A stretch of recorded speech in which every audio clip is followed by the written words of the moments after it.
ಸುರನರ ಹರಿವಿಧಿ ಸಂಸ್ಕೃತ ಕರುಣಾಕರ ಸ್ವಾಮಿ ವಿಘ್ನೇಶ್ವರ ಸುರನರ ಸಂಸ್ಕೃತ ಹರಿವಿಧಿ ಸಂಸ್ಕೃತ ಕರುಣಾಕರ ಸ್ವಾಮಿ ವಿಘ್ನೇಶ್ವರ. ನಾನು ಶೇಖರ್ ಸರ್ ಅವರು ಸುಮಾರು 30 ವರ್ಷಗಳಿಗಿಂತ ಹೆಚ್ಚಿನ ಅವಧಿಯಲ್ಲಿ ಈ ಒಂದು ಇಲಾಖೆಯಲ್ಲಿ ಕರ್ತವ್ಯವನ್ನು ನಿರ್ವಹಿಸಿದ್ವಿ. ವಿಪರ್ಯಾಸ ಅಂತಂದರೆ ಕಳೆದ 4 ವರ್ಷಗಳ ಹಿಂದೆ ನಾವು ಇಬ್ಬರು ಸಹ ಉಪಾಧಿಕಾರಿಗಳಾಗಿ ಪದೋನ್ನತಿಯನ್ನು ಒಂದೇ ಕೆಲಸ ನಿರ್ವಹಿಸಬೇಕಾಗಿತ್ತು. ವಿಪರ್ಯಾಸ ಅಂತಂದರೆ ಯಾವುದೋ ಸಂದರ್ಭಗಳಲ್ಲಿ ಆ ಒಂದು ಬೇಗ ನಮಗೆ ಸಿಗಲಿಲ್ಲ. ಆಗಿನ ತಹಶೀಲ್ದಾರ್ ಸಾಹೇಬ್ ಬಗ್ಗೆ ಹೇಳಬೇಕು, ಕರ್ತವ್ಯದ ಬಗ್ಗೆ ಹೇಳಬೇಕು ಅಂತಂದರೆ ಯಾವುದೇ ಸಂದರ್ಭದಲ್ಲಿ ಕೂಡ ಸಂಯಮನ ಮತ್ತು ತಾಳ್ಮೆಯನ್ನು ಕಳೆದುಕೊಳ್ತಾನೆ ಸಮಾಧಾನ ರೀತಿಯಲ್ಲಿ ಕರ್ತವ್ಯವನ್ನು ನಿರ್ವಹಿಸಿದರೆ ಯಾವುದೇ ಸಮಸ್ಯೆಗಳಿದ್ದರೂ ಕೂಡ ಅದನ್ನು ಸಮರ್ಪಕವಾಗಿ ಕರ್ತವ್ಯವನ್ನು ನಿರ್ವಹಿಸಲು ಹೆಚ್ಚಿನ ಒಂದು ಪರಿಶ್ರಮ ವಹಿಸಿ ಕರ್ತವ್ಯವನ್ನು ನಿರ್ವಹಿಸಿದ್ದಾರೆ. ಸೊ ನಾನು ಜಾಸ್ತಿ ಹೇಳಲಿಕ್ಕೆ ಇಷ್ಟಪಡ್ತಾರೆ, ಯಾಕೆ ಸಾಕಷ್ಟು ಜನ ಅವ್ರ ಬಗ್ಗೆ ಹೇಳಲಿಕ್ಕೆ ಇದ್ದೀರಿ. ಹಾಗಾಗಿ ಅವರ ಮುಂದಿನ ವೃತ್ತಿ ಜೀವನ ಅವರಿಗೆ ಒಳ್ಳೆಯ ರೀತಿಯಲ್ಲಿ ಆಗಲಿ ಅಂತ ಹೇಳಿ ಆಶಿಸ್ತಾ ಈ ಸಲ ಅವಕಾಶ ಮಾಡಿಕೊಟ್ಟಂತೆ ಎಲ್ಲರಿಗೂ ಒಂದು ದಿವಸ ನನ್ನ ಅವರು ತಮ್ಮ ಸಂಯಮವನ್ನು ಅವರು ಕಳ್ಕೊಂಡಿದ್ದಾರೆ. ಹಾಗೆ ಅವರ ಈ ಶಾಂತ ಸ್ವಭಾವವನ್ನು ನಾವು ನೋಡೋದಂತ ಹೇಳಿದರೆ ನನಗೆ ಇನ್ನೊಂದು ಗಾದೆ ನೆನಪಾಗ್ತದೆ, ಅನುಭವವು ಮನುಷ್ಯನನ್ನು ಮೌನಿಯಾಗಿಸುತ್ತದೆ ಅಂತ ಹೇಳಿ ನಾವು ನೋಡ್ತಾ ಇದ್ದೀವಿ. ಅನೇಕ ಸಭೆಗಳಲ್ಲಿ ನಾವು ಮಾನ್ಯ ತಹಶೀಲ್ದಾರ್ ಅವರು ಯಾರು ಏನೇ ಹೇಳಿದ್ರು ಅವರು ಮೌನವಾಗಿಯೇ ತಮ್ಮ ಎಲ್ಲ ಕೆಲಸಗಳನ್ನು ಅವರು ಮಾಡ್ಕೊಂಡು ಹೋಗ್ತಾ ಇದ್ರು. ಇದು ಅವರ ಅನುಭವದ ಮಾತುಗಳು ಅಂತ ಹೇಳಿ ನಾವು ಅವ್ರನ್ನ ತಿಳ್ಕೊಬೋದು ಅಂತ ಹೇಳ್ಕೊಳ್ತೀವಿ. ಅದೇ ರೀತಿ ಮಾನ್ಯ ತಹಶೀಲ್ದಾರ್ ಅವರು ಅನೇಕ ಕೆಲಸ ಕಾರ್ಯಗಳನ್ನು ಇವರು ಎಫ್ಡಿಎಯಿಂದ ಕೆಲಸವನ್ನು ನಿರ್ವಹಿಸಿಕೊಂಡು ಬಂದಿರ್ತಕ್ಕಂಥದ್ದು. ಅದರಿಂದ ಕೆಳ ಹಂತದಿಂದ ಯಾವ ರೀತಿ ಕೆಲಸ ಮಾಡಬೇಕು ಮತ್ತು ಮೇಲೆ ಯಾವ ರೀತಿ ಕೆಲಸ ಮಾಡ್ಕೊಂಡು ಹೋಗಬೇಕು, ಯಾವ ಹತ್ರ ಯಾವ ರೀತಿ ಕೆಲಸ ತಗೋಬೇಕು ಅನ್ನೋದನ್ನು ಅವರು ಚೆನ್ನಾಗಿ ತಿಳ್ಕೊಂಡಿದ್ರು. ತಹಶೀಲ್ದಾರ್ ಆಗಿರುವಂತಹ ಚಂದ್ರಶೇಖರ್ ನಾಯ್ಕ ಸಾಹೇಬರಿಗೆ, ಹಾಗೆ ವೇದಿಕೆಯಲ್ಲಿರುವ ಎಲ್ಲ ಗಣ್ಯರಿಗೆ ಮತ್ತು ಮಾಧ್ಯಮದವರಿಗೆ, ನನ್ನ ಎಲ್ಲ ಕಂದಾಯ ಇಲಾಖೆಯ ಬಂಧುಗಳಿಗೆ ನಮಸ್ಕರಿಸ್ತಾ, ಇದೊಂದು ಸುಂದರ ಕಾರ್ಯಕ್ರಮ. ಕಾರಣ ಏನು ಅಂದರೆ, ಕಳೆದ 3-4 ಅವಧಿಗಳಲ್ಲಿ ನಾವು ಚಂದ್ರಶೇಖರ್ ನಾಯ್ಕ ಸಾಹೇಬರ ಜೊತೆಗೆ ಕೆಲಸ ಮಾಡಿದ್ದೀವಿ. ಅನೇಕ ಕಂದಾಯ ಇಲಾಖೆಯ ಕೆಲಸಗಳನ್ನು ನಾವು ಅವರ ಒಂದು ಮಾರ್ಗದರ್ಶನದಲ್ಲಿ ಮತ್ತು ಹಿರಿಯ ಅಧಿಕಾರಿಗಳ ಕಾಲಕಾಲಕ್ಕೆ ಏನು ನಿರ್ದೇಶನ ಇತ್ತು ಆ ನಿಟ್ಟಿನಲ್ಲಿ ಆ ಸಂದರ್ಭಕ್ಕೆ ಯಾವ ಕೆಲಸ ಇಂಪಾರ್ಟೆನ್ಸು ಇತ್ತು ಅದನ್ನು ಪರಿಗಣಿಸಿ ನಾವು ಕೆಲಸ ಮಾಡಿದ್ದೀವಿ ಸರ್. ಅವರ ಒಂದು ನೇತೃತ್ವದಲ್ಲಿ ಬಹಳ ಸ್ಮೂತ್ ನೇತೃತ್ವ, ಯಾರಿಗೂ ಕೂಡ ಮನಸ್ಸಿಗೆ ನೋವಾಗದಿರೋ ರೀತಿಯಲ್ಲಿ ಅವರಿಂದ ಕೆಲಸ ತಗೊಳ್ಳುವಂಥ ಒಂದು ಮನೋಭಾವನೆ ನಮ್ಮ ಚಂದ್ರಶೇಖರ್ ಸರ್ ಅವರು. ಕಾರಣ ಏನು ಅಂದರೆ, ಒಬ್ಬರಿಗೆ ನಿಷ್ಠುರವಾಗಿ ಅಥವಾ ಈ ಕೆಲಸ ಆಗಬೇಕು ಅನ್ನೋದು ಸ್ವಲ್ಪ ವಿಳಂಬ ಆಗ್ತಿದ್ದರೂ ಕೂಡ ಆ ವಿಳಂಬದಲ್ಲಿ ನಡುವೆ ಅವರಿಗೆ ಬೇರೆ ಬೇರೆ ಕೆಲಸದನ್ನು ನಿರ್ವಹಿಸುವ ಸಂದರ್ಭದಲ್ಲಿ ಅದನ್ನು ಮನಗಣಿಸಿಕೊಂಡು ಅವರ ಕೆಲಸವನ್ನು ನಮ್ಮಿಂದ ತಗೊಳ್ತಾ ಇದ್ರು. ಈ ನಿಟ್ಟಿನಲ್ಲಿ ಅದನ್ನು ಹೈಯರ್ ಆಫೀಸರ್ಗಳಿಗೂ ಕೂಡ ಅದನ್ನು ತಲುಪಿಸಿ ಇವತ್ತು ನಮ್ಮ ವಿಶೇಷವಾದಂಥ ಒಂದು ಸಬ್ ಡಿವಿಷನ್ನಲ್ಲೇ ಸಾಗರ ತಾಲೂಕು ವಿಶೇಷವಾದಂಥ ತಾಲೂಕು, ಅದು ಸಾಗರ ರಾಜ್ಯ ಮಟ್ಟದಲ್ಲೂ ಕೂಡ ಗುರುತಿಸಿಕೊಂಡಿದೆ. ಯಾಕಂದರೆ ಅನೇಕ ವಿವಿಧ ಒಂದು ಭೂಮಿಗೆ ಸಂಬಂಧಪಟ್ಟಂತ ಇಶ್ಯೂಸ್ಗಳು ಈ ಒಂದು ಸಾಗರ ತಾಲೂಕಿನಲ್ಲಿ ಇದಾವೆ. ಅದು ನೂತನವಾಗಿ ಬಂದಿರುವಂಥ ಈ ಹಿಂದೆ ಕಾರ್ಯನಿರ್ವಹಿಸಿದ ರಶ್ಮಿ ಮೇಡಮ್ ಅವರಿಗೂ ಕೂಡ ಗೊತ್ತು, ಹೊಸದಾಗಿ ಬಂದಿರೋ ಸರ್ ಕೂಡ ಈಗ ಅದನ್ನ ಗಮನಿಸ್ತಾ ಇದ್ದಾರೆ, AC ಸರ್. ಹಾಗೆ ಅಷ್ಟು ಕೆಲಸ ಮಾಡುವಂಥದ್ದು ಒಂದು ಚಾಲೆಂಜಿಂಗ್ ಟಾಸ್ಕ್ ನಮ್ಮ ಸರ್ಗೆ. ಅವ್ರ ಜೊತೆಗೆ ಸದಾಕಾಲ ನಾನಿದ್ದಿದ್ದು, ಯಾವುದೇ ಒಂದು ಸಂದರ್ಭದಲ್ಲಿ ಆದರೂ ಕೂಡ ಏನೇ ಒಂದು ಕೆಲಸ ಇತ್ತು ಅಂದರೂ ಒಂದು ಹೇಳೋರು, ನಾವು ಕೆಲಸನ ನಮ್ಮ ಸ್ನೇಹಿತರ ಜೊತೆಗೆ ತಗೊಳ್ಕೊಂಡು ಹೈಯರ್ ಆಫೀಸರ್ಗೆ ಫಸ್ಟ್ AC ಸರ್ಗೆ, ಯಾಕಂದ್ರೆ ಎಲೆಕ್ಷನ್ಗೆ ಬಂದಾಗ AC ಸರ್ಗೆ ನಮ್ಗೆ ಬೇರೆ ಬೇರೆ ಇದು ಬಂದಾಗ ಹೆಡ್ ಕ್ವಾರ್ಟರ್ ತಾಲೂಕು ಬಂದಾಗ ನಮಗೆ ನಿರೀಕ್ಷೆ ಜಾಸ್ತಿ, AC ಸರ್ಗೆ ಅದೇ ತರ ಪ್ರೆಷರ್. ಅವರು ನನ್ನ ಹೆಡ್ ಕ್ವಾರ್ಟರ್ಗೆ ಪ್ರಮೋಷನ್ ಆಗಿ ಬಂದಿದ್ದಿದೆ ಫಸ್ಟ್ ಪ್ಲೇಸ್ ಬಂದಾಗ ಸರ್ಗೆ ರಜಾ ಹಾಕ್ಬಿಡ್ತಿದ್ದೆ ದಿನ ಜಾಸ್ತಿ ಹೋಗ್ಬೇಕಂತ. ಆ ಟೈಮಲ್ಲಿ ಸರ್ ಇಲ್ಲ, ಮಲ್ಲೇಶಪ್ಪ ಸರ್ ಇದ್ರು, ಅವ್ರ ಹತ್ರ ಡ್ಯೂಟಿ ರಿಪೋರ್ಟ್ ಮಾಡಿ ರಜಾ ಹಾಕಿ ಹೋಗ್ಬಿಟ್ಟೆ. ನೆಕ್ಸ್ಟ್ ಒಂದ್ರ ಜೊತೆ ಸಾಯಿದ್ರು, ಫೋನ್ ಮಾಡಿದ್ರು, ಒಂದಿನ ರಜಾ ಬಿಟ್ಟಿದ್ದು ಹುಷಾರಿಲ್ಲ ಅಂತ. ಯಾರು ನಿಮಗೆ ರಜಾ ಕೊಟ್ಟವರು 10 ದಿನ ನಿಮಗೆ ಅಂತೇಳಿ ಕೂಗಾಡಿದ್ರು. ಆಮೇಲೆ ನಾನು ಯಾಕೆ ಸರ್ ಇಷ್ಟೊಂದು ತಾಳ್ಮೆ, ಇಷ್ಟೊಂದು ಸಹನೆ ಸಾಹೇಬರಿಗೆ ಹೊಸದಾಗಿ ಬಂದರೆಲ್ಲ ಕೆಲಸ ಮಾಡಿದ್ವಿ, ಇಷ್ಟೊಂದು ಹಿಂಗೆಲ್ಲ ಮಾತಾಡ್ತೀರಲ್ಲ ಸಾಹೇಬರು ಅಂತೇಳಿ ನನಗೆ ಸ್ವಲ್ಪ ಸಿಗ್ಬಂತು, ಯಾಕೆ ಹಿಂಗೆ ಮಾತಾಡ್ತಾರೆ ಸರ್ ಅಂತೇಳಿ. ಕೊನೆಗೆ ಜಾಸ್ತಿ ಇಲ್ಲ ಸರ್, ತುಂಬ ಒಳ್ಳೆ ಇರ್ತಾರೆ, ಏನೋ ಟೆನ್ಷನ್ ಇರಬೇಕು ಅಂತ. ಆಮೇಲೆ ಗೊತ್ತಾಯ್ತು ಸರ್, ಇವ್ರ ಹತ್ರ ಕೆಲಸ ಮಾಡ್ತಾ ಮಾಡ್ತಾ ಈ ಮನುಷ್ಯನಿಗೆ ಎಷ್ಟು ತಾಳ್ಮೆ ಸಹನೆ ಇದೆ ಅಂತ ಗೊತ್ತಾಗಿದೆ ಇಲ್ಲಿ ನಮಗೆ. ಇವತ್ತೇನಾದರೂ 4 ಜನ ಸರ್ ಕೆಲಸ ಮಾಡ್ತಾರೆ, ಇರೋರು ಇದ್ದಾರೆ, ಮಾಡೋರು ಇದ್ದಾರೆ. ಬಟ್ ಅಂಥ ಜನಗಳಿಗೆ, ಅಂಥ ಕೇಸ್ ವರ್ಕರ್ಸಿಗೆ ರಿನ್ಯೂ ಮಾಡಿಟ್ರು ಇವತ್ತೇನಾದ್ರು ಅವ್ರಿಗೆ ಉಳ್ಕೊಂಡಿದ್ದಾರೆ ಅಂದರೆ ಅದು ಅವರಿಂದ ಮಾತ್ರ ಸಾಧ್ಯ. ಅವ್ರೇನಾದ್ರು ಇವತ್ತು ಇದ್ದಾರೆ ಅಂದರೆ ಅದು ಚಿರಋಣಿ ಆಗಿರ್ಬೇಕು ಸಾಹೇಬರಿಗೆ. ರಿನ್ಯೂ ಮಾಡಿಟ್ರು ಸಾಹೇಬರು ಕಳಿಸ್ಲಿಲ್ಲ ಸರ್. ಆ ವಿಷಯದಲ್ಲಿ ನಿಜವಾಗ್ಲೂ ಅವ್ರ ಜೊತೆ ಕೆಲಸ ಮಾಡೋದು ನಮಗೊಂದು ಭಾಗ್ಯ ಅನ್ನಿಸ್ತದೆ. Thank you sir. ಕೋಆಪ್ರೇಟ್ ಮಾಡಿ ನಮಗೆ ಕೆಲಸ ಅವ್ರು ಹೇಳ್ಕೊಡ್ತಾ ಇದ್ರು. ಜನಗಳು ಏನೇ ಪ್ರಾಬ್ಲಮ್ ಮಾಡಿದ್ರು, ಇಲ್ಲಮ್ಮ ಹಿಂಗೆ ಮಾಡಿರಿ ಹಂಗೆ ಮಾಡಿರಿ ಅಂತ ಅಡ್ವೈಸ್ ಮಾಡ್ತಿದ್ರು. ಅದ್ರ ಪ್ರಕಾರ ನಾವು ಮಾಡಿದ್ದಕ್ಕೂ ಸ್ವಲ್ಪ ಪ್ರಾಬ್ಲಮ್ ಸೊಲ್ಯೂಷನ್ನು ಸಿಕ್ಕಿದೆ ನಮಗೆ. ಮತ್ತು ನಾವೇನೇ ಹೋಗ್ಲಿ ಪ್ರಾಬ್ಲಮ್ ಇದೆ ಹೇಳಿದ್ರು ಅದಕ್ಕೆ ಸೊಲ್ಯೂಷನ್ ಕೊಡ್ತಿದ್ರು. ಸೊ ಅದನ್ನು ಸಾಲ್ವ್ ಮಾಡಿದ್ದಾರೆ ಅವರು. ಸೊ ಸರ್ ನಿಮಗೆ ಪ್ರಮೋಷನ್ ಇದೆ ಅಂತ ಹೇಳಿದ್ರು. ಆಲ್ ದ ಬೆಸ್ಟ್ ಸರ್ ಇವ್ರ promotion. So thank you for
ಈ ಒಂದು ಸಂದರ್ಭದಲ್ಲಿ ಈ ಒಂದು ಶುಭ ಸಂಜೆ ಸುಂದರವಾದಂಥ ಕಾರ್ಯಕ್ರಮದಲ್ಲಿ ಕೆಲವೇ ದಿವಸದಲ್ಲಿ ತುಂಬ ಆತ್ಮೀಯವಾದಂಥ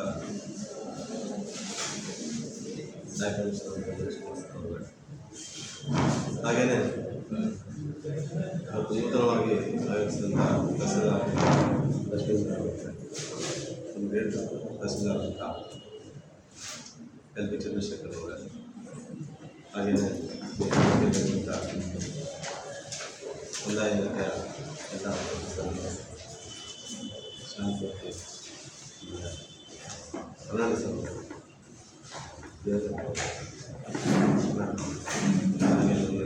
ಎಲ್ಲ ಗ್ರಾಮ ಸಹಾಯಕರುಗಳೇ, ಗ್ರಾಮ ಆಡಳಿತಾಧಿಕಾರಿಗಳೇ, ಆರ್ಐಗಳೇ, ಹಾಗೆಯೇ ಪತ್ರಿಕಾ ಇವತ್ತು ತಾವೆಲ್ಲ ಮಾತಾಡಿದ್ರಿ. ನಾನು ಆ ಮಾತಿಗೆ ಎಷ್ಟು ಭಜನರಾಗಿರೋದು ಅಂತ ನನಗೆ ಗೊತ್ತಿಲ್ಲ. ಆದರೆ ಪ್ರತಿಯೊಬ್ಬ ವ್ಯಕ್ತಿಯಲ್ಲೂ ಒಂದೊಂದು ವಿಶೇಷತೆ ಗುಣಗಳಿರ್ತವೆ. ಅವನು ಮಾಡುವಂಥ ಕೆಲಸ ಕಾರ್ಯದಲ್ಲಿ ಅವ್ರಿಗೆ ಸಪೋರ್ಟ್ ಆಗಿರೋದು. ಕಾರಣ ಏನಂತಂದರೆ ಎಲ್ಲರೂ ಹೇಳಿದ್ರಿ ತಾಳ್ಮೆ ತಾಳ್ಮೆ ತಾಳ್ಮೆ ಅಂತೇಳಿ. ನನಗೂ ಕೂಡ ಕೋಪ ಬರುತ್ತೆ, ತುಂಬ ಬರುತ್ತೆ. ಆ ಕೋಪ ಬಂದಿದ್ದ ಪರಿಣಾಮ ಏನಾಗಿದೆ ಅಂತ ನನಗೂ ಚೆನ್ನಾಗಿ ಬರ್ತದೆ. ಯಾಕಂದರೆ ನಾನು 31 ವರ್ಷ ಈ ಇಲಾಖೆ ಸೇರಿ 31 ವರ್ಷ ಕೆಲಸವನ್ನು ನಿರ್ವಹಿಸಿದೆ. ನಾನು ಮೊದಲೇ ಪ್ರಾರಂಭದಲ್ಲಿ ನೀವೆಲ್ಲ ಅನ್ಕೊಂಡಾಗ ಇರಲಿಲ್ಲ. ಈ ಒಂದು ಪ್ರಾರಂಭದಲ್ಲಿ ತುಂಬ ಎದುರಾಕೊಂಡಿದ್ದೀನಿ, ತುಂಬ ಮಾತಾಡಿದ್ದೀನಿ. ಅದಕ್ಕೆಲ್ಲ ಸಂಯಮ ಕಳಿಸ್ತಾರೆ ಮನೀಶ್ ಕೋಲಿ ಸರ್, ಡಿ ಸಿ ಸರ್. ನಾನು ಅವರ ಒಂದು ತಾಳ್ಮೆ ಅಲ್ಲ, ಅವರ ಒಂದು ಶಾರ್ಟ್ ಟೆಂಪರನ್ನು ನಾನು ನನ್ನ ತಾಳ್ಮೆ ಹಾಕಬಾರ್ದು. ಯಾಕಂದರೆ ಕೆಲಸಗಳು ಆಗೋದು ಸ್ವಲ್ಪ ಸ್ಪೀಡ್ ಮಾಡ್ಬೋದು, ಹೆದರಿಕೆಯಿಂದ ಮಾಡ್ಬೋದು, ಖುಷಿಯಾಗಿ ಮಾಡ್ಬೋದು, ಜನಗಳಿಗೆ ಹತ್ತಿರವಾಗಿ ಕೆಲಸ ಮಾಡ್ಬೋದು ಅಥವಾ ಜನಗಳಿಂದ ದೂರವಾಗಿ ಕೆಲಸ ಮಾಡ್ಬೋದು, ಎಲ್ಲ ಅವಕಾಶಗಳಿವೆ. ನಾನು ಈ ಹಿಂದೆ ಕೆಲಸ ಮಾಡೋದ್ರಲ್ಲಿ ನಾನು ಸಾರ್ವಜನಿಕರ ಹತ್ತಿರವಾಗಿ ಕೆಲಸ ಮಾಡಿದೆ. ನಾನು ಎಷ್ಟು ನ್ಯಾಯ ಕೊಡಿಸಿದ್ದೀನೋ ಅದನ್ನು ಇಲ್ಲಿ ಹೇಳಲಿಕ್ಕೆ ಬಯಸೋದಿಲ್ಲ. ಆದರೆ ಜನಪರವಾಗಿ ಕಾಳಜಿ ಇಟ್ಕೊಂಡು ಕೆಲಸ ಮಾಡೋದಂತ ಎಲ್ಲ ನಾವು ಹೇಳ್ತೀವಿ. ಒಳ್ಳೆ ತಹಸೀಲ್ದಾರ್ ಏನು ಮಾತಾಡ್ತಾರೆ, ಮಾತಾಡೋದು ನೋಡಿದ್ರು ಏನಾಗುತ್ತೆ. ಒಂದು ಅಗ್ರೆಸಿವ್ ಆದಾಗ ನಿಮ್ಮ ಮೇಲೆ ದಬ್ಬಾಳಿಕೆ ಅಥವಾ ಎದುರಿಸುವಂಥ ಕೆಲಸಗಳು ಮಾಡಿದಾಗ ಎಲ್ಲೋ ಒಂದು ಕಡೆ ನಮ್ಮ ಆರೋಗ್ಯದ ಮೇಲೆ ಪರಿಣಾಮ. ಯಾವಾಗಲೂ ಕಿರಿಕಿರಿ ಮೆಂಟಲಿ ಪೀಸ್ಫುಲ್ ಇರೋದಿಲ್ಲ ಸರ್. ಅದರಲ್ಲೂ ಅಲ್ಲದೆ ನಾವು ಉತ್ತರ ಕನ್ನಡ ಅಂತಂದ್ರೆ ಸ್ವಲ್ಪ ಸಾಫ್ಟ್ನೆಸ್ ಹೆಚ್ಚು. ಈಗ ನಮ್ಮ ಡಿ ಸಿ ಸರ್ನ ಅವರು ಒಳ್ಳೆಯ ವ್ಯಕ್ತಿ, ಒಳ್ಳೆಯ ಎಲ್ಲ ಸಂದರ್ಭದಲ್ಲೂ ಆ ತಾಳ್ಮೆ ಕೆಲಸಕ್ಕೆ ಬರೋದಿಲ್ಲ ಅನ್ನೋದು ನನಗೆ ಚೆನ್ನಾಗಿ ಗೊತ್ತಿದೆ. ಆದರೆ ಯಾವ ರೀತಿ ಕೆಲಸ ತೆಗಿಬೇಕು ಅನ್ನೋದು ಈಗ ಹೇಳಿದೆ, ನಮ್ಮ ಸಾಗರ ತಂದಂತೆ ಎಲ್ಲದರಲ್ಲೂ ಹಿಂದಿದೆ. ಇಲ್ಲ, ನಾವು ಮುಂದೆ ಇದ್ದೀವಿ. ನಾನು ಇವತ್ತು ಹೇಳ್ತಾ ಇದ್ದೀನಿ, ನಾವು ಮುಂದೆ ಇದ್ದೀವಿ. ನಾವು ಜನಗಳಿಗೆ ಅಥವಾ ಮೇಲಧಿಕಾರಿಗಳೇ ಸಮಾಧಾನವಾಗಿ ನಾವು ಕೆಲಸ ಮಾಡಬೇಕು. ಅವರು ಅಲ್ಲಿಂದ ಮೇಲ್ಗಡೆಯಿಂದ ಬಯಸ್ಕೋತಾರೆ ಅನ್ನೋದು ಬಿಟ್ಟರೆ ನಾವು ಅವರಿಂದ ತಿರುಗಿ ನಮಗೆಲ್ಲ ಬರ್ತದೆ. ಆದರೆ ನಮ್ಮಲ್ಲಿ ಕ್ವಾಲಿಟಿ ಆಫ್ ವರ್ಕ್ ಆಗಿದೆ. ನಾನು ದಾವಣಗೆರೆಯಲ್ಲಿ ಕೆಲವೊಂದು 6-7 ತಿಂಗಳ ಬೆಂಗಳೂರಿಗೆ ಹೋದವಾಗ ನೋಡಿದೆ. ಆವಾಗ ಅವ್ರ ಸ್ಪೀಡ್ ಎಷ್ಟಿತ್ತು ಅಂದರೆ ಆವಾಗ ಇದು ನಡೀತಾ ಇತ್ತು, ಅವರು ಆಧಾರ್ ಶೀಟಿಂಗ್ ನಡೀತಾ ಇತ್ತು. ಅವ್ರ ಸ್ಪೀಡ್ ನೋಡಿದ್ರೆ ಏನಪ್ಪ ಇದು ಇಷ್ಟೊಂದು ಸ್ಪೀಡ್ನಲ್ಲಿ ಡೈಲಿ 2 ಡಿ ಸಿ ತಗೊಳ್ಳೋದು, ಡಿ ಸಿ ಸರ ಕೂತ್ಕೊಳ್ಳೋದು. ಎಲ್ಲ ತಹಸೀಲ್ದಾರ್ ಕೊಡೋರು ಸರಿ ಗೊತ್ತಿದೆ. ತಹಸೀಲ್ದಾರ್ ಕೊಡೋರು ಬಿ ಎಗೆ ಆರ್ ಐಗೆ ಕೇಳೋರು. ಬಿ ಎಗೆ ಫಸ್ಟ್ ಕೇಳ್ತಾಯಿದ್ರು, ಆರ್ ಐಗೆ ನೆಕ್ಸ್ಟ್ ಕೇಳ್ತಾಯಿದ್ರು. ಹಾಗಾಗಿ ಅವರು ಅಲ್ಲಿ ಆಫೀಸ್ ಇದ್ದಾಗಿರ್ತಲ್ಲ, ನಾನು ವಿ ಎಗಳಿಂದ ಆಗಿರ್ಬೋದು, ಗ್ರಾಮ ಸಹಾಯಕರಿಂದ ಆಗಿರ್ಬೋದು, ತಾಲೂಕು ಕಚೇರಿ ಡಿ ಟಿ ಆರ್ ಐಗಳಿಂದ ವರದಿಯನ್ನು ತರಿಸ್ಕೊಂಡು ಅದನ್ನು ತಮಗೆ ತಲುಪಿಸಿ ತಾವು ಹೈಯರ್ ಆಫೀಸರ್ಗಳಿಗೆ ಕನ್ವಿನ್ಸ್ ಮಾಡುವಂಥ ಮಟ್ಟಕ್ಕೆ ನಾವು ಕೆಲಸ ಮಾಡ್ಕೊಡ್ತೀವಿ. ಆ ಒಂದು ವಿಶ್ವಾಸ ಎಲ್ಲ ನಮ್ಮದರಲ್ಲಿ ನನಗೆ ಇದೆ ಅಂತ ಹೇಳಿ ಹೇಳ್ತಾ, ತಮಗೆ ಈ ಒಂದು ಸಾಗರಕ್ಕೆ ಮತ್ತೊಮ್ಮೆ ಈ ತಹಶೀಲ್ದಾರ್ ಬಂದಿರೋದಕ್ಕೆ ಎಲ್ಲ ನೌಕರ ಬಂಧುಗಳ ಪರವಾಗಿ, ಸಾರ್ವಜನಿಕರ ಪರವಾಗಿ, ಎಲ್ಲರ ಪರವಾಗಿ ನಾನು ಅತ್ಯಂತ ವಿಶ್ವಾಸದಿಂದ ಮತ್ತೆ ವೈಯಕ್ತಿಕವಾಗಿ ನಮಗೆ ಸ್ವಾಗತವನ್ನು ಕೊಡ್ತೇನೆ. ಕಾರ್ಯಕ್ರಮದ ಅಧ್ಯಕ್ಷತೆಯನ್ನು ವಹಿಸಿರ್ತಕ್ಕಂಥ ನಮ್ಮ ನಿಮ್ಮೆಲ್ಲರ ನೆಚ್ಚಿನ ಉಪವಿಭಾಗಾಧಿಕಾರಿಗಳಾದ ವೀರೇಶ್ ಅವರೇ, ಹಾಗೂ ಕಾರ್ಯಕ್ರಮದ ಕೇಂದ್ರ ಬಿಂದುಗಳಾಗಿರ್ತಕ್ಕಂಥ ಚಂದ್ರಶೇಖರ್ ನಾಯ್ಕರೇ, ಹಾಗೂ ಕಚೇರಿಯ ಚಂದ್ರಶೇಖರ್ ಅವರೇ, ಹಾಗೂ ಕಚೇರಿ ಎಲ್ಲ ಶಿರಸ್ತೆದಾರರು, ಉಪಾಧ್ಯಕ್ಷಗಳಿದ್ದೀರಾ, ಗ್ರಾಮ ಲೆಕ್ಕಾಧಿಕಾರಿಗಳಿದ್ದೀರಾ, ಸಿಬ್ಬಂದಿಯವರಿದ್ದೀರಾ, ಗ್ರಾಮ ಸಹಾಯಕರಿದ್ದೀರಾ, ಹಾಗೆ ಪತ್ರಿಕಾ ಮಾಧ್ಯಮಗಳಿದ್ದೀರಾ. ಇದು ನನಗೆ ಹಳೆ ತಾಲೂಕು ಸಾಗರ. ಫಸ್ಟು ನಮ್ಮದಿಲ್ಲಿ ಸರ್ವಿಸ್ ಸ್ಟಾರ್ಟ್ ಆಗಿದೆ ಸಾಗರದಿಂದ. ನಾವು ಇಲ್ಲಿ ಶಿವಮೊಗ್ಗ ಪ್ರೊಫೆಷನಲ್ ಆಗಿ ವರ್ಕ್ ಮಾಡಿದ್ದು. ಸ್ವಲ್ಪ Dayananda sir D C sir ಇದ್ದಾರೆ, ಸ್ವಲ್ಪ ಡೇಟು ಅದು ಹಾಕಿದ್ರು. ಅದು 3 ತಿಂಗಳು ಸ್ವಲ್ಪ ಡೇಟು ಖುಷಿಯಿಂದಾಗಿ ವರ್ಕ್ ಮಾಡಿದ್ವಿ. ಅದಾದಮೇಲೆ ಸಾಗರ ಖಾಲಿ ಆಗಿದೆ ಅಂತೇಳಿ ಸಾಗರಕ್ಕೆ ನಾನು ಚಾರ್ಜ್ ಸಾಗರಕ್ಕೆ ಬಂದಿದ್ದು. ಸೊ ಅಲ್ಲಿಂದ ನನ್ನ ನೆಕ್ಸ್ಟ್ ಪೋಸ್ಟಿಂಗ್, ರೆಗ್ಯುಲರ್ ಪೋಸ್ಟಿಂಗ್ ಆಗೋದು ಸಾಗರದಲ್ಲಿ ವರ್ಕ್ ಮಾಡಿದೆ. ಸುಮಾರು ಒಂದು 3 ತಿಂಗಳು ಇಲ್ಲಿ ವರ್ಕ್ ಮಾಡಿರ್ಬೋದು. ಒಳ್ಳೆ ಎಕ್ಸ್ಪೀರಿಯನ್ಸ್ ಸರ್ವಿಸ್. ಸ್ಟಾರ್ಟಿಂಗ್ ಪ್ರೊಫೆಷನಲ್ ಆಗಿದ್ದರು ಅಷ್ಟೇ. ಚಂದ್ರಶೇಖರ್ ನಾಯ್ಕ ಸರ್ ಹೇಳಿದರು, ಸಾಗರ ಸ್ವಲ್ಪ ಡಿಫಿಕಲ್ಟ್ ಅಂತ. ಸ್ವಲ್ಪ ಅಲ್ಲ, ಜಾಸ್ತಿನೇ ಡಿಫಿಕಲ್ಟು. ಯಾಕಂದರೆ ಎಲ್ಲ ವಿಚಾರಗಳಿದ್ದರು, ಶರಾವತಿ ಮೂಲಗಳಿಗಾಗಿರ್ಬೋದು, ಫಾರೆಸ್ಟ್ ಇಶ್ಯೂಸ್ ಆಗಿರ್ಬೋದು, ಒತ್ತುವರಿದಾಗಿರ್ಬೋದು, ಒಗ್ಗರಟು ಆಗಿರ್ಬೋದು, ಪ್ರತಿಯೊಂದು ವಿಚಾರದಲ್ಲಿ ದೊಡ್ಡ ತಾಲೂಕು ಮೇಲೆ ಕೆಲಸನೂ ಜಾಸ್ತಿ ಇರುತ್ತೆ, ಹಾಗೆಯೇ ಪೆಂಡಿಂಗು ಜಾಸ್ತಿ ಇರುತ್ತೆ. ಅದೆಲ್ಲ ನಾವು ವರ್ಕ್ ಮಾಡೋದ್ರ ಡಿಪೆಂಡ್ ಆಗಿರುತ್ತೆ. ಸರ್ ಬಗ್ಗೆ ಎಲ್ಲ ಹೇಳಿದ್ವಿ, ತುಂಬ ಕೂಲು, ತುಂಬ ತಾಳ್ಮೆ ಇರುತ್ತಂತ. ಬಟ್ ನಮಗೆ ಡೆಡ್ ಅಪೋಸಿಟ್ ಸ್ವಲ್ಪ ಸುಧಾರಿಸಿದ್ದೀನಿ. ಮೊದಲು ಸಾಗರಕ್ಕಿದ್ದರೆ ಇವಾಗಿರೋ ರಶ್ಮಿ ಸ್ವಲ್ಪ ಸುಧಾರಿಸಿದ್ದಾರೆ ಅಂತಲೇ ಹೇಳ್ಬೋದು. ಸೊ ತೊಂದರೆ ಇಲ್ಲ, ಎಲ್ರಿಗೂ ಫ್ರೆಂಡ್ಲಿ ಆಗಿರ್ತೀನಿ, ಕೋಆಪ್ರೇಟಿವ್ ಆಗಿರ್ತೀನಿ. ನಿಮ್ಗೆ ಏನೇ ಸಮಸ್ಯೆ ಇದ್ದರೂ ನಾನು ಪರ್ಸ್ನಲಿ ನಿಮ್ಮ ಸ್ಪಂದನೆ ನೀಡ್ತೀನಿ. ಆದರೆ ನನಗೆ ಬೇಕಾಗಿರೋದು ಕೆಲಸ ಅಷ್ಟೇ. ಹಾಗಾಗಿ ಕೆಲಸ ಕೇಳ್ತೀನಿ, ನೀವೆಲ್ಲ ಇನ್ ಟೈಮಲ್ಲಿ ನಾನು ಕೆಲಸ ಕೊಟ್ಟರೆ ನಿಮ್ಗೆ ಯಾವುದೇ ರೀತಿ ನಾನು ತೊಂದರೆ ಮಾಡೋದಿಲ್ಲ ಅಂತ ಹೇಳ್ತೀನಿ. ಸೊ ಸರ್ ಬಗ್ಗೆ ಹೇಳಬೇಕಂದ್ರೆ ಸರ್ ಇದುವರೆಗೂ ನಿಮ್ಮನ್ನ ಹೇಳಿಲ್ಲ ಒಂದು ವಿಚಾರ. ನಾನು KS ಆಗೋಕ್ಕಿಂತ ಮುಂಚೆ ನನಗೆ ಒಬ್ಬರು ರೋಲ್ ಮಾಡಿದ್ರು ಶೈಲಜಾ ಪ್ರಿಯದರ್ಶಿನಿ ಮೇಡಮ್ ಅಂತ, ನಮ್ಮ ಕರ್ನಾಟಕ ತಹಶೀಲ್ದಾರ್ ಆಗಿದ್ರು. ಅವ್ರು ಬಂದಂದರೆ ಇಡೀ ಊರಲ್ಲಿ ಸುದ್ದಿ ಆಗ್ತದೆ. ಒಂದು ಆವಾಗ ಜೀಪ್ ಇತ್ತು, ಒಂದು ಹೆಸರು ಗಾಡಿಗಳು ಬರ್ತಿದ್ವಲ್ಲ, ಆ ಥರ ಜೀಪಲ್ಲಿ ಅವ್ರು ಬಂದ್ರಂದ್ರೆ ಹೋಗಿ ಮೇಲೆಲ್ಲೋ ರೈಡ್ ಆಗ್ತಿದೆ. ನಾವೆಲ್ಲ ಮೇಡಮ್ ನೋಡ್ತಾ ಇದ್ವಿ. ಅಷ್ಟು ಡೈನಾಮಿಕ್ ತಹಶೀಲ್ದಾರ್ ಅವಾಗ ಆ ಟೈಮಲ್ಲಿ. ನಾನು ತಹಶೀಲ್ದಾರ್ ಆದಮೇಲೆ ನೀವು ನನಗೆ ಹೋಗ್ಬೋದು ಸರ್. ಎಲ್ಲೂ ಹೇಳಿಲ್ಲ ವಿಚಾರನ. ನಾಗರಾಜ್ ಸಿಂಗ್ರೇರ್ ಸರ್ ನಮ್ಮ ಪ್ರೊಫೆಷನಲ್ ಇದ್ದ ನಾಗರಾಜ್ ಸಿಂಗ್ರೇರ್ AC ಅವರು ನಮಗೆ ಪರ್ಸ್ನಲಿ ಅಂದರೆ ನಮ್ಮ ಮನೆಯವರು ಕ್ಲಾಸ್ಮೇಟ್ ಇರೋದ್ರಿಂದ ಅವ್ರ ಜೊತೆ ಅಟ್ಯಾಚ್ಮೆಂಟ್ ಜಾಸ್ತಿ ಇತ್ತು. ಅವ್ರು ಹೇಳ್ತಾ ಇದ್ರು ಹೊಸನಗರ ತಹಶೀಲ್ದಾರ್ ಚಂದ್ರಶೇಖರ್ ನಾಯ್ಕ ಇದ್ದಾರಲ್ಲ ತುಂಬ ಚೆನ್ನಾಗಿ ಕೆಲಸ ಮಾಡಿಸ್ತಾರೆ ಅಂತ. ಆವಾಗ ನಾನು ಅಂದ್ಕೊಂಡಿದ್ದು ಅವ್ರ ಥರ ಇರಬೇಕು, ಒಬ್ಬ AC ನಮ್ಗೆ ಗುರ್ತು ಮಾಡೋದರ ನಾವು ಕೆಲಸ ಮಾಡಬೇಕು ಅಂತೇಳಿ. ಸೊ ಅವರು ನನಗೆ ಆ್ಯಕ್ಚುಲಿ ಸರ್ವಿಸಿಗೆ ಬಂದಮೇಲೆ ಅವ್ರು ನನಗೆ ರೋಲ್ ಮಾಡೋದು. ಅವ್ರಿಗೆ ತುಂಬ ತಾಳ್ಮೆ ಇದೆ, ಎಲ್ಲರೂ ಇದೇ ವಿಚಾರ ಹೇಳಿದರು. ಯತೀಶ್ ಸರ್ ಕೂಡ ಇದೇ ಮಾತು ಹೇಳಿದರು, well human being Chandrashekar Naik ಅಂತ ನನಗೆ ಇನ್ನೂ ಚೆನ್ನಾಗಿ ನೆನಪಿದೆ. ಯತೀಶ್ ಸರ್ ಅದೇ ಮಾತು ಹೇಳಿದರು, ಈ ಸರ್ ಅದೇ ಮಾತು ಹೇಳಿದರು. ಆಮೇಲೆ DC ಸರ್ ಕೂಡ ಇದೇ ಮಾತು, ADC ಸರ್ ಕೂಡ ಇದೇ ಮಾತು ಹೇಳಿದ್ರು, ಹ್ಯೂಮನ್ ಬೀಯಿಂಗ್ ಅವ್ರು ಯಾರಿಗೂ ತೊಂದರೆ ಮಾಡಬೇಕು ಅಂತ ಹೇಳಿದ್ರು. ಸೊ ನಿಮಗೆ ಆದಷ್ಟು ಬೇಗ ಪದೋನ್ನತಿ ಆಗಲಿ, ದೇವರು ನಿಮಗೆ ಆರೋಗ್ಯ ಆಯುಷ್ಯ ಕೊಡಲಿ ಅಂತ ಹೇಳ್ಕೊಂಡಿದ್ದಾರೆ. ಯಾಕಂದರೆ ನಂದು ಸಾಧ್ಯ ಇದೆ, ಅವ್ರಿಗೆ ಪ್ರಮೋಷನ್ ನನಗೂ ಪ್ರಮೋಷನ್ ಆಗುತ್ತೆ ಅವ್ರಿಗೆ. ಇನ್ನು ಇವ್ರಿಗೆ ಹೇಳ್ಬೇಕಿದ್ರೆ ಸರ್, ಸಾಗರದಲ್ಲಿ ನನ್ನ ಸರ್ವಿಸಲ್ಲಿ ಫಸ್ಟ್ ಇನ್ಸಿಡೆಂಟ್ ಶೇರ್ ಮಾಡ್ಕೊಳ್ಳೋಕ್ಕೆ ಇಷ್ಟಪಡ್ತೀನಿ. ಮಮತಾ ಬಸ್ಗೌಡರ್ ಮೇಡಮ್ ಅಂತ ನಮ್ಮ ಜೊತೆನೇ ಪ್ರೊಫೆಷನಲ್ ಇದ್ದರು. ಅವರು AC ಆಗಿ ಲಕ್ಷ್ಮಿ ಅವರೇ, ಮತ್ತು ನಮ್ಮ ಗ್ರೇಟ್ ತಹಸೀಲ್ದಾರರಾದಂಥ ಚಂದ್ರಶೇಖರ್ ಅವರೇ, ಮಾಧ್ಯಮ ಮಿತ್ರರೇ, ಮತ್ತು ನನ್ನ ಎಲ್ಲ ನೆಚ್ಚಿನ ಸಿಬ್ಬಂದಿ ಮತ್ತು ಅಧಿಕಾರಿ ಮಿತ್ರರೇ, ಇವತ್ತು ನಮ್ಮ ಇಬ್ಬರೂ ಕೂಡ ತುಂಬ ಆತ್ಮೀಯರು ನನಗೆ ವೈಯಕ್ತಿಕವಾಗಿ ಮತ್ತು ಕೆಲಸದ ವಿಚಾರವಾಗಿ ನೋಡ್ತಾ ಹೋದರೆ ಇಬ್ಬರೂ ಕೂಡ ಆತ್ಮೀಯರೇ. ಚಂದ್ರಶೇಖರ್ ಅವ್ರದ್ದು ಇಲ್ಲ ವರ್ಗಾವಣೆ ಆಯಿತು ಅಂದ ತಕ್ಷಣ ಎಲ್ಲಿ ಅಂತ ಕೇಳಿದಾಗ ಪಟ್ ಅಂತ ಇಲ್ಲ ಸರ್ ಇನ್ನೂ ಸ್ಥಳ ನಿರೀಕ್ಷಣೆಯಲ್ಲಿ ಇರಿಸಿದ್ದಾರೆ ಅಂತ ಹೇಳಿದ್ರು. ಆವಾಗ ನನಗೂ ಸ್ವಲ್ಪ ಬೇಜಾರಾಯಿತು. ಯಾಕೆಂದರೆ ವೈಯಕ್ತಿಕವಾಗಿ ನನಗೆ ಚಂದ್ರಶೇಖರ್ ಅವರು ಅಷ್ಟೇ ಆತ್ಮೀಯರು ಮತ್ತು ನಮ್ಮ ರಶ್ಮಿ ಮೇಡಮ್ ಅವರು ಕೂಡ ಅಷ್ಟೇ ಆತ್ಮೀಯರು. ಮುಂದುವರೆದಂತೆ ಈಗ ಇವತ್ತು ನಮ್ಮ ಚಂದ್ರಶೇಖರ್ ಅವರಿಗೆ ಪದೋನ್ನತಿ ಇದೆ. ಈಗ ಇಷ್ಟರಲ್ಲೇ ಅವರು ಕೂಡ ಅಸಿಸ್ಟೆಂಟ್ ಕಮಿಷನರ್ ಆಗಿ ಪದೋನ್ನತಿ ಹೊಂದ್ತಾರೆ. ಮತ್ತು ಅದ್ರ ಜೊತೆಗೆ ನಮ್ಮ ರಶ್ಮಿ ಮೇಡಮ್ ಅವ್ರಿಗೂ ಕೂಡ ಪದೋನ್ನತಿ ಇದೆ ಇಷ್ಟರಲ್ಲೇ. ಅವ್ರಿಗೂ ಕೂಡ ಆಗಲಿ. ನಮ್ಮ ಗ್ರೇಟು ಚಂದ್ರಶೇಖರ್ ಅವರು ಕೂಡ ಪಾಪ ಆಗಿನಿಂದ ಹೇಳ್ತಾ ಇದ್ರು, ಇಲ್ಲ ನೀವು ಕೂಡ ಉಪವಿಭಾಗಾಧಿಕಾರಿಗಳಾಗ್ತೀರಿ, ತಕ್ಷಣದಲ್ಲಿ ಆಗ್ತೀರಿ, ಪಾಪ ನಿಮಗೂ ಕೂಡ ಒಂದು ಹುದ್ದೆ ಲಭಿಸಲಿ ಅಂತ ಹೇಳಿ ನಾನು ಆಶಿಸ್ತೀನಿ.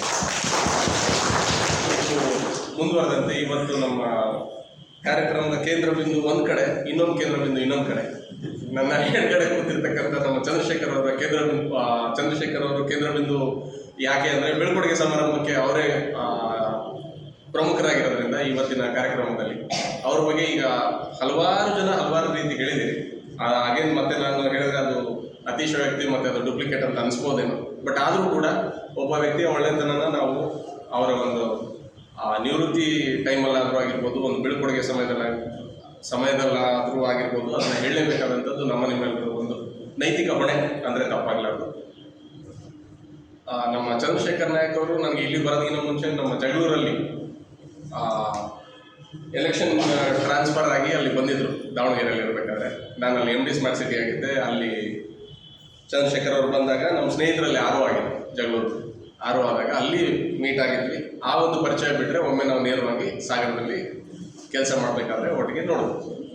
ನೀವೆಲ್ಲರೂ ಹೇಳಿರೋ ಹಾಗೆ ತುಂಬ ಸರಳ ಜೀವಿ, ಸಜ್ಜನಿಕೆಯ ವ್ಯಕ್ತಿತ್ವ, ಮಿತಭಾಷಿ ಮತ್ತು ತುಂಬ ಕಾಮ್ ಆ್ಯಂಡ್ ಕಾಂಪೋಸ್ಡ್ ಇಂಡಿವಿಜುವಲ್. ಯಾರಿಗೂ ಕೂಡ ತೊಂದರೆ ಕೊಡಬೇಕು ಅಥವಾ ಯಾರಿಗೂ ಕೂಡ ತುಂಬ ಒತ್ತಡ ಹೇರಿ ಇದನ್ನು ಮಾಡಬೇಕು ಅನ್ನೋಂಥ ವ್ಯಕ್ತಿತ್ವ ಅಲ್ಲವೇ ಅಲ್ಲ. ಅದರ ಮಧ್ಯೆ ಕೂಡ ಸಾಕಷ್ಟು ಕೆಲಸಗಳನ್ನ ಮಾಡಿದ್ದಾರೆ. ನಮ್ಮ ಈ ಶಾಂತು ಫರ್ನಾಂಡಿಸ್ ಮತ್ತು ನಮ್ಮ ರಘು ಹೇಳ್ತಾ ಇದ್ರು ಏನಂದರೆ ಎಲ್ಲ ವಿಚಾರದಲ್ಲೂ ಮುಂದೆ ಇದ್ದೀವಿ ಸರ್. ನಮ್ಮ ತಹಸೀಲ್ದಾರ್ ಸಾಹೇಬರು ಹೇಳ್ತಾ ಇರಲಿಲ್ಲ ಒಂದು ರಿವ್ಯೂ ಮೀಟಿಂಗ್ಸಲ್ಲಿ ಇನ್ನೊಂದು ಮತ್ತೊಂದು ಅಂತ. ಒಬ್ಬೊಬ್ಬರದ್ದು ವ್ಯಕ್ತಿತ್ವ. ಈಗ ನಮ್ಮ ಚಂದ್ರಶೇಖರ್ ಅವರು ಹೇಳಿದ್ರು, ಪ್ರತಿಯೊಬ್ಬ ಮನುಷ್ಯನಿಗೂ ಕೂಡ ತಂದೆ ಆದಂಥ ವಿಶೇಷತೆ ಇರ್ತದೆ. ಅವರ ವಿಶೇಷತೆ ಸಮಾಧಾನವಾಗಿ ಕೂತ್ಕೊಂಡು ಅವರ ಒಂದು ಸಂಯಮದಲ್ಲೇ ಸಜ್ಜನಿಕೆಯಲ್ಲೇ ಕೆಲಸ ಮಾಡಿಸ್ತಾರೆ. ಒಬ್ಬೊಬ್ಬರದ್ದು ಒಂದು ವಿಶೇಷ ಗುಣ ಇರುತ್ತೆ. ಆ ವಿಚಾರದಲ್ಲಿ ನಮ್ಮ ಚಂದ್ರಶೇಖರ್ ನಾಯಕ್ ಅವರು ನಮಗೆ ಇಲ್ಲಿ ತನಕ ಸಂಪೂರ್ಣವಾದಂಥ ಸಹಕಾರ ಕೊಟ್ಟಿದ್ದಾರೆ. ಅವ್ರ ಶಕ್ತಿ ಮೀರಿ ನಮ್ಮ ಸ್ಪೀಡಿಗೆ ಕೆಲಸ ಮಾಡಲಿಕ್ಕೆ ಪ್ರಯತ್ನವೂ ಮಾಡಿದ್ದಾರೆ.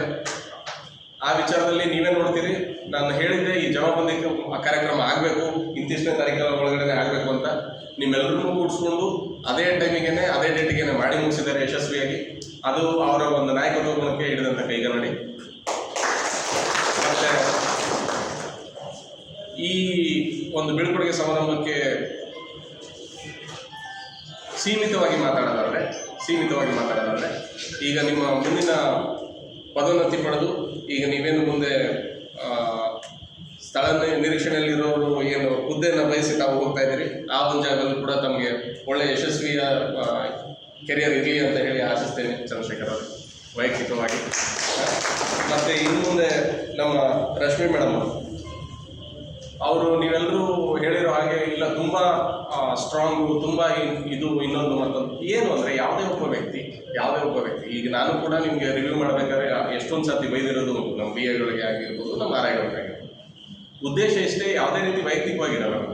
ಇಲ್ಲ ಮೇಲಧಿಕಾರಿಗಳು ಬೈತಾರೆ, ಮೇಲಧಿಕಾರಿಗಳು ಯಾಕೆ ಬೈತಾರೆ ಅರ್ಥ ಮಾಡ್ಕೊಳ್ಳಿ ಸ್ನೇಹಿತರೆ, ಅರ್ಥ ಮಾಡ್ಕೊಳ್ಳಿ. ಇವತ್ತು ನಮ್ಮ ಮಾಧ್ಯಮ ಮಿತ್ರರ ಮುಂಗಡೆ ಹೇಳ್ತೀನಿ, ಈಗ 10 ಹಲವಾರು ಜನ ಸ್ಟ್ರೈಕ್ ಕೂತಾಗೂ ಕೂಡ ನಮ್ಮದು ಸಾಕಷ್ಟು ಸರ್ತಿ ಇದೇ ಥರ ವಿಡಿಯೋ ಮಾಡಿದ್ವಿ, ಹೌದಾ? ಏನು ಈ ನಮ್ಮ ಪ್ರಜಾಪ್ರಭುತ್ವ ವ್ಯವಸ್ಥೆಯಲ್ಲಿ ಹೇಗಾದರೂ ಮಾಡಿ ದೇಶನ ಸುಧಾರಣೆ ಮಾಡಬೇಕು ಅಂತ ಹೇಳಿ ನಮ್ಮ ರಾಜಕಾರಣಿಗಳಾಗಿರ್ಬೋದು ಅಥವಾ ನಮ್ಮ ಮೇಲಧಿಕಾರಿಗಳಾಗಿರ್ಬೋದು ಸಾಕಷ್ಟು ಪ್ರಯತ್ನ ಪಡ್ತಿರ್ತಾರೆ. ನಿಮ್ಮ ಪ್ರಯತ್ನ, ನಿಮ್ಮ ಅಳಿಲ್ ಸೇವೆ ಅದಕ್ಕಿಲ್ಲ ಅನ್ನೋದಾದರೆ ಖಂಡಿತವಾಗ್ಲೂ ನಮ್ಮ ದೇಶನ ನಾವು ನಿರೀಕ್ಷಿತ ಮಟ್ಟದಲ್ಲಿ ಮುಂದೆ ತರಲಿಕ್ಕೆ ಸಾಧ್ಯನೇ ಇದೆ.